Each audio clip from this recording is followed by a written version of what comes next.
per our conversation, I want to kind of set up a little bit of time with you to kind of talk with you and get an idea about the culinary field. It's people like you that are mentors to people like me that are aspiring to come into the culinary arts field. Now, I know nothing about culinary arts other than what I've been exposed to. So the purpose of this interview here today is just to ask you a series of questions that will inspire people like myself to get into the culinary arts field. Okay? Now, your full name is, your last name is Jone. What's your first name? Jone. Jone? Okay. It's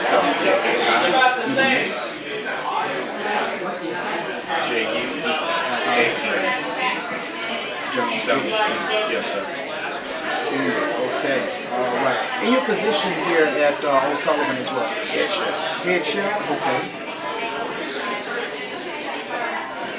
And I have the address and everything. Yes, sir. So, got your name and everything. So, what do you currently do here as the head chef? I'm responsible for ordering everything for the restaurant as far as the back house. We have, of course, raw bar front that they take care of it, the hiring and the termination of employees, as well as the ordering of all the foods and produce and stock and supply that we need, as well as the schedule.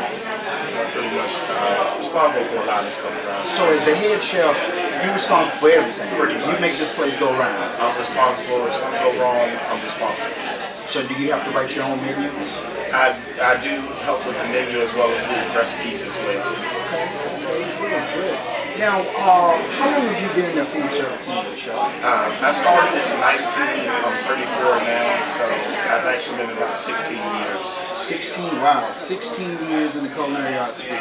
Yes, sir. Okay, do you enjoy it? I love it. Oh, man. Okay. Now, are you the only person in your family that's we have my sister's a culinary chef as well. Mm-hmm. What inspired you to come into the culinary arts field? My father cooked in the Navy. He was a chef in the Navy, and I followed him and went into the Navy, and then I followed him and went into the chef as well. Okay. So it kind of like fulfilling my family legacy as well.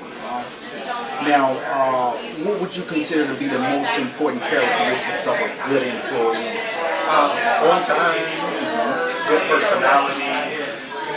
In the restaurant industry, it can go from very slow to very busy in a very short span of time.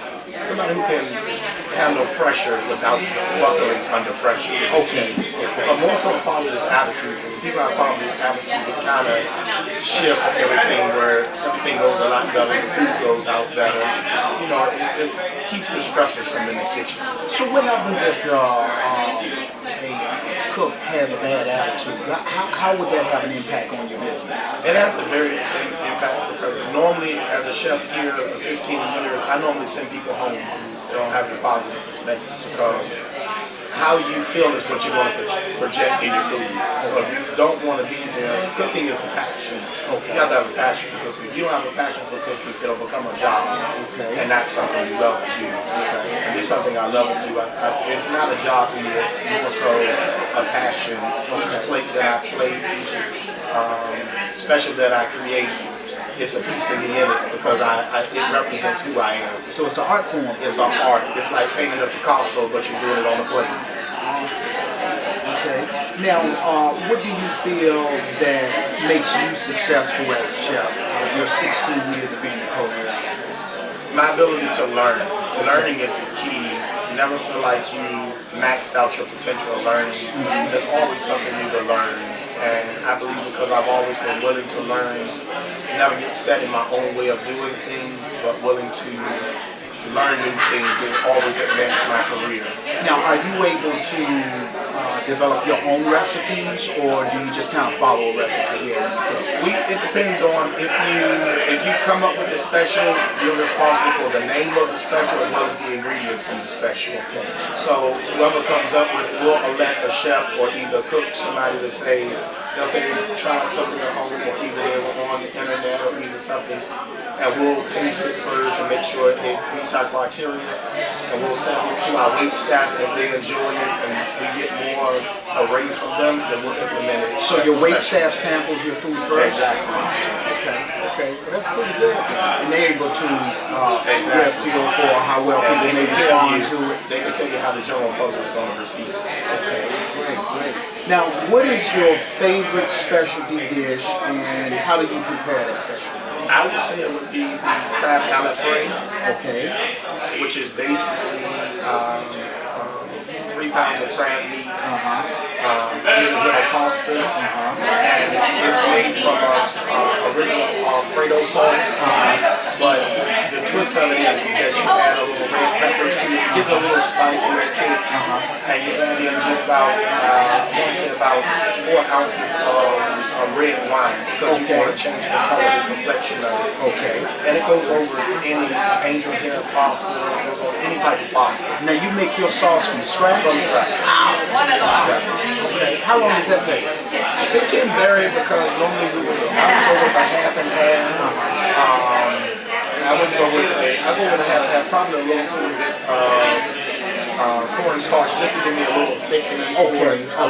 Probably some jack and cheddar, probably some Gouda, really add a really rich taste to it. So that's part of your roux? Yeah, that's part of my roux. Okay, okay. And then I would melt that down and let it churn and just sit there and let it pretty much pump until it get to the right temperature I want it to be. Because you don't want it too thick. Okay. If it cools too fast, it's going to block up.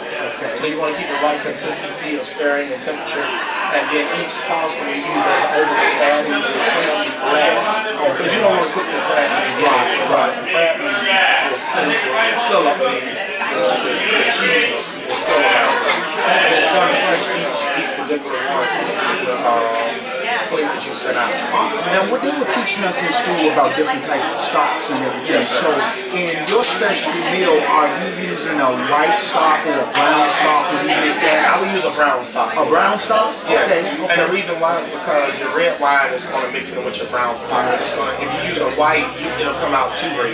Okay. So I would use a brown stock on that. Now, that's a pretty long process. I mean, are you doing it actually, you marinating the bone, you cooking the bones in the oven and Well, everything? we do our marinade. If I was going to do a marinade, I would do it the night before. So when I the come mise en in, place.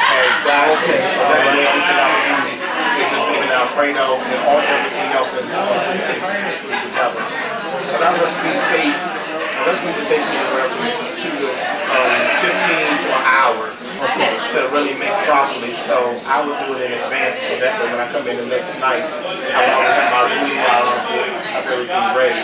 I would just combine and keep going from there. So you're talking 15 minutes to an hour mise en place time. Easy. Okay. Now, what advice would you give to an inspiring food service professional about the industry itself? It's a very good industry to be in. The more you learn, the better you're going to grow. Always be open to different opinions. Learn how to take criticism about your food is a good thing. Okay. Because criticism will build you to be a better chef. I look at criticism in a constructive way. Okay. To see if it didn't taste that way, then it gives me an indication that next time I need to lay off the salt. Okay. Add another ingredient or tweak some way to that place. So I would say just run it. Anything you do, put your heart into it, and everything else will flow right into it. Okay, now let me ask you this. Now, on your let's see here. Out of your 16 years, did you study under another chef, or you just? No, actually, I went to ODU. I graduated from ODU culinary. Okay. I didn't go to Johnson and Wales. I wanted to, but at that time I couldn't afford it. But I graduated from ODU University. Okay. And so, of course, there's a chef there that we studied under. Okay. But it was more so. The learning part was pretty much on us because it was school by. So similar to what you have a chef as a professor. Right. But we studied under his tutelage, and then of course launched into pretty much the industry. So this is your first major chef job out there with you? No, sir. I've been at about 4 or 5 different restaurants. Okay. And I've always started off as coming in as just a entry-level chef. Okay. And pretty much working my way up. I've always had the ability to excel. You highly recommend that? Yes, I really do. Because it's very good to, if you find a field that you love, then I would suggest you stay in it. but it's good not to just be at one field. Because I've done history as well as I've done seafood, as well as I've done regular cooking, as well as a chef. So it gives me a whole lot of multiplex to go from instead of just one industry. Well, my last question, Chef, would be, do you feel that food trucks would be very lucrative type of culinary business in the Hampton Roads area? I really do, because people sometimes can't get to restaurants, and when they can have something that comes to them, I think it would be very lucrative, especially if you have somebody who's a chef or somebody who has a culinary experience in cooking. I think it would, because the general public like things that come to them as opposed to them leaving out. You know, climates like this place when it snowed a couple of days ago, we had shut down a half a day and then we had closed down the night before. So people still want food. People love to eat, and that's something that will never change in America. So I think that would be a very good idea. Okay. All right. Well, Chef, I know you're a busy man. I appreciate your time and everything like that. And hopefully in the near future I'll be able to interview you again, you know, as I progress in school and everything like that. And any passing words of encouragement for me? I would just say stick with it. Okay, stick with it and learn as much as you can. Don't be scared to take risks, because you'll never know what you can create until you start creating. I would say go on the internet and start watching other chefs or people who I've learned a lot from watching other chefs prepare dishes, and then I was able to come here and mimic what I've learned here. And of course, I don't mind still in their progress. Right. We make it our own, of course, but nevertheless. Okay, great. Well, look, I appreciate your time and everything like that. And we'll come by and frequent